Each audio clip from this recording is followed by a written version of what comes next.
South Africans will be paying more for electricity from the 1st of April, with the NERSA approving the 12.74% electricity tariff hike. Most municipalities are also proposing further increases for water, refuse and sewage. The household food basket for March 2024 increased to 5,277 rand 93 cents, an increase of 311 rand 72 cents. This is the latest data from the Pietermaritzburg Economic Justice and Dignity Group, which revealed the continued increase in food prices. So can South Africans survive the high cost of living? Let's now bring in Programs Coordinator for the Pietermaritzburg Economic Justice and Dignity Group, Mervyn into this discussion. Mervyn, good morning. Thank you so much for making time for us. So a lot has been said about the cost of living in the country, and also when we look at the average price of the food basket year on year, an increase of 311 rand 72 cents. What informed this? So good morning to all your viewers, and good morning, Aldrin. So there are a number of factors that are leading to food price increases, some of which are local and some of which are, of course, global, and then some of it are weather related. So if you look, for instance, at the price of rice, we will see that the price of rice has increased significantly over the last few months. And that has to do with lower supply of rice on the global market, because India is protecting its citizens and they are not exporting rice. So there's less rice around, and so the price of rice goes up and we import the rice. But there are other factors involved, like, for instance, the fact that we are seeing, for instance, a lot of drought happening on the western side of the country. That's going to impact maize and will possibly impact some kind of vegetables. So we're looking at increasing food prices as we go through this year. And already we are seeing, as you have correctly said, that the price of our basket, which tracks 44 very basic foods that most households in South Africa buy, that has already increased by 6.3%. And it is that food prices that is driving the headline inflation. So, for instance, at the moment, headline inflation is standing at 5.6%. And so that is what's making life extremely difficult for South Africans to survive in. If I might just say that for most working class South Africans, so those who earn less than 10,000 rand per month, they spend most of their income on three things.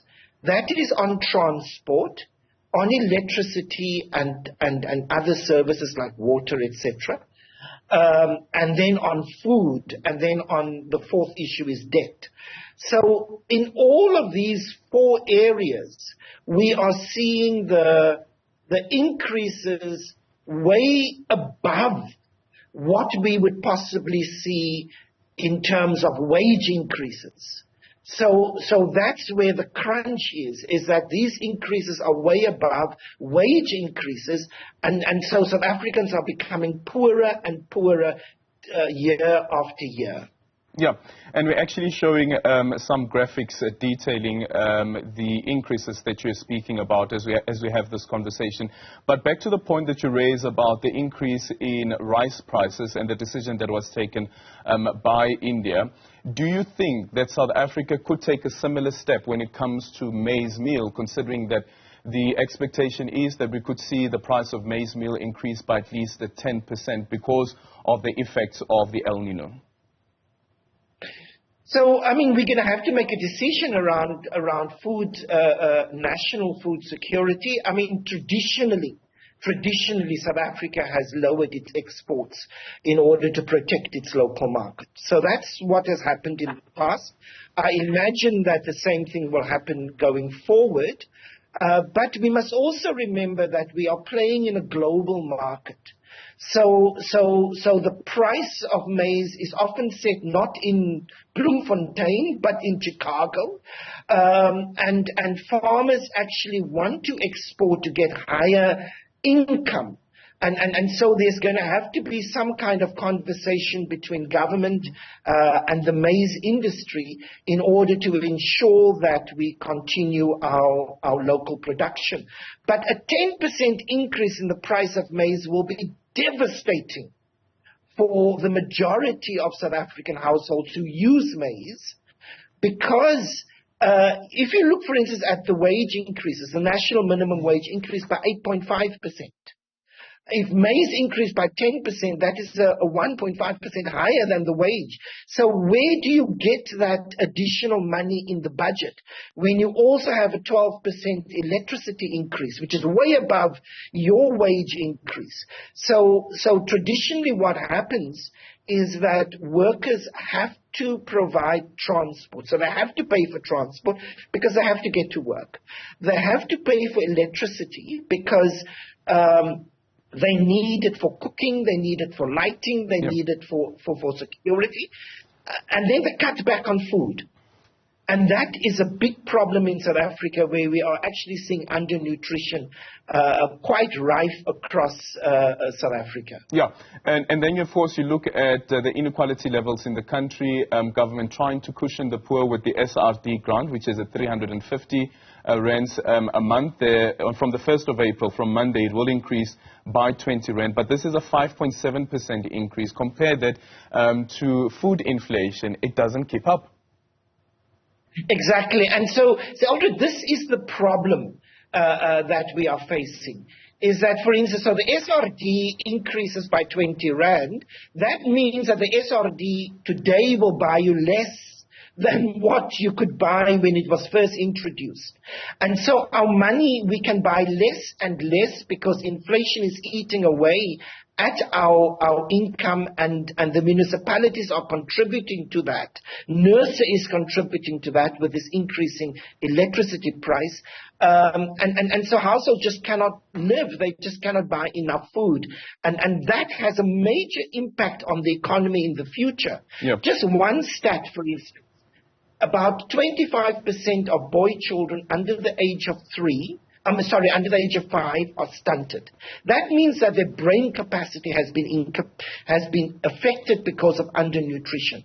Those kids, when they enter the labor market at age 25, will enter the labor market likely as laborers and won't be able to participate in this new world economy. So we are seeing the impact of not having enough food because other things are increasing so much in our economy in the long term, and it will solidify intergenerational poverty traps. Mervyn, let me quickly ask you about the food basket when it comes to city in comparison, and looking at, for instance, Cape Town. Cape Town increased by 47 rand 55 cents a month to month, which is an increase of around 283 rands year on year. And I think this is the highest of all of the cities that you are tracking. Why are we seeing this particular high increase in Cape Town? And does it mean that the cost of living in Cape Town is much higher compared to any other city? So really, traditionally, our historical data show that there's fluctuations. So Cape Town might be the highest increase this month, and next month it might be eThekwini, or the following month it might be the city of Johannesburg. So it's useful to know that, but what impacts on the city-to-city increases or decreases is really how far the foods that have increased has to be carried to that city. So it's logistics, it's transport that often increases that. So when we look at, for instance, the foods that have mainly increased, like maize and rice and flour and sugar, most of those foods are produced in other parts of the country.